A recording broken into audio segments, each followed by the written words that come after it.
നിലവിൽ നമുക്കറിയാം ഋതുരാജ് ഗെയ്ക്വാദാണ് അവരുടെ സ്ഥിരം നായകൻ മഹേന്ദ്ര സിംഗ് ധോണിക്ക് ശേഷം. പക്ഷെ വേണ്ടത്ര ഇമ്പാക്ട് കൊണ്ടുവരാൻ ഋതുരാജിന് കഴിഞ്ഞിട്ടില്ല. വിരമിക്കലിനെ കുറിച്ച് മഹേന്ദ്ര സിംഗ് ധോണി ഇതുവരെയും നയം വ്യക്തമാക്കുകയും ചെയ്തിട്ടില്ല.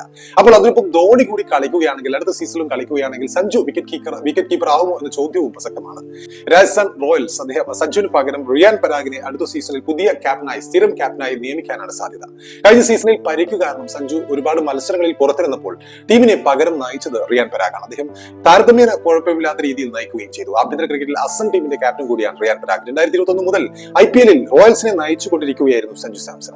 മുൻ ഓസ്ട്രേലിയൻ സൂപ്പർ താരമായ സ്റ്റീവ് സ്മിത്തിനെ 2020-ലെ സീസണിന് ശേഷം നായക സ്ഥാനത്ത് നിന്നും റോയൽസ് നീക്കിയപ്പോഴാണ്, ടീമിൽ നിന്നും അദ്ദേഹത്തെ പുറത്താക്കുകയും ചെയ്തപ്പോഴാണ് ദീർഘകാലമായി രാജസ്ഥാൻ റോയൽസ് തങ്ങൾക്കൊപ്പമുള്ള സഞ്ജു സാംസണിന് അവർ ക്യാപ്റ്റൻസി നൽകിയത്.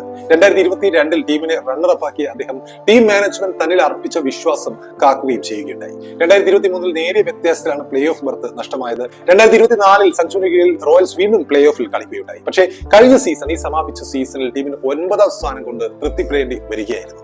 അതിന് മുമ്പത്തെ സീസണിൽ കൂടെയുണ്ടായിരുന്ന ഒരുപാട് മികച്ച താരങ്ങൾ, ജോസ് ബട്ട്ലർ പോലെയുള്ള മികച്ച താരങ്ങൾ, യശ്വന്ത് ചാഹൽ, ട്രെന്റ് ബോൾട്ട്, അശ്വിൻ, ആവേശ് ഖാൻ തുടങ്ങിയവരൊക്കെ ലേലത്തിൽ കൈവിട്ടതാണ് രാജസ്ഥാൻ കഴിഞ്ഞ സീസണിൽ അടിയായത്. അപ്പോൾ സഞ്ജുവിനെ രാജസ്ഥാൻ ഒഴിവാക്കി ലേലത്തിൽ വെക്കുകയാണെങ്കിൽ സഞ്ജുവിനെ ചെന്നൈയെ കൂടാതെ വാങ്ങാൻ സാധ്യതയുള്ള മറ്റൊരു ടീം കൊൽക്കത്ത നൈറ്റ് റൈഡേഴ്സ് ആണ്. അവരും രംഗത്തിറങ്ങാനുള്ള സാധ്യത ഏറെയാണ്.